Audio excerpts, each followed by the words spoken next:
Pensando em TV, no jornalismo, que a gente sabe que é essa correria do dia a dia, é muito legal quando a gente consegue se afastar um pouquinho dessa fábricazinha, que é necessária também, e conseguir matérias que você possa fazer um aprofundamento maior, né? A gente gosta de chamar de imersão.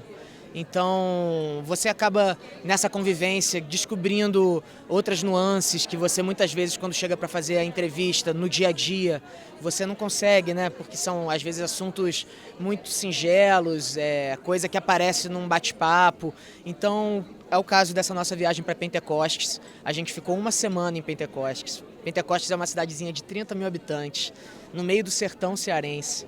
Eu não sei como é que está hoje em dia a situação, mas quando a gente visitou no ano passado, a cidade estava passando por uma das maiores secas da história. Então foi esse o ambiente que a gente encontrou lá. Nessa visita, podemos conviver durante uma semana com jovens empreendedores da região. O Wagner, que é o idealizador dessa agência ADEL, o Neto, que é um caso de sucesso, um ex-aluno que hoje em dia é um empreendedor, ele tem uma criação de galinhas, e o Valdones, que é um rapaz que está começando um negócio, eu estava começando ano passado, um negócio de uma padaria. Ele estava abrindo uma padaria nos fundos da casa dele, então ele acordava às 2 horas da manhã para fazer o pãozinho dele, e 5 da manhã ele tinha que estar vendendo, porque lá o pessoal acorda muito cedo, né, a área rural. Ele brincou até com a gente que uma vez ele chegou com pão 8 da manhã, ele se atrasou e o pão ficou pronto 8 da manhã e as pessoas mexeram com ele. Ô Valdones, você está fazendo pão para almoço? Você está vendendo para almoço? Então assim, você conhecer essas pequenas sutilezas é algo que só é possível, eu acredito, ou é muito facilitado quando você consegue ter a oportunidade de fazer essa imersão que você se referiu. Olha, essa reportagem, acho que toda reportagem de TV é um grande trabalho de equipe, mas acho que essa é um grande exemplo disso. Talvez ela seja um dos maiores exemplos, pelo menos, em que eu trabalhei, de como foi importante o trabalho de equipe.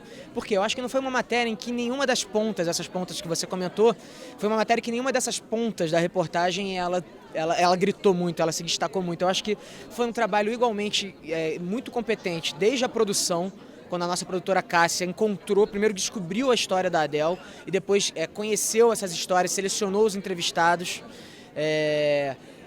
passando pelo nosso trabalho em campo, na reportagem, na captação das imagens do Luciano Macchioli, no tratamento de áudio do Marcelo Digino, também fundamentais. Se você for reparar, é uma reportagem que tem fotografias espetaculares, na minha opinião, dessa temática da seca.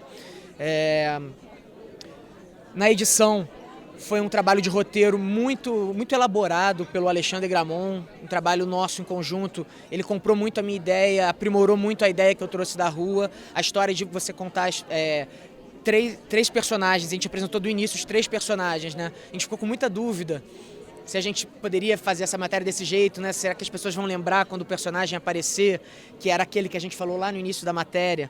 Mas eu acho que isso funcionou muito, também por causa do trabalho de edição da editora Renata Flaiban, que fez muitas bocinhas na reportagem. Assim, se você parar para pensar na hora que apresenta os personagens, parece que é aquele divisão de tela do Jack Bauer, do 24 Horas, sabe?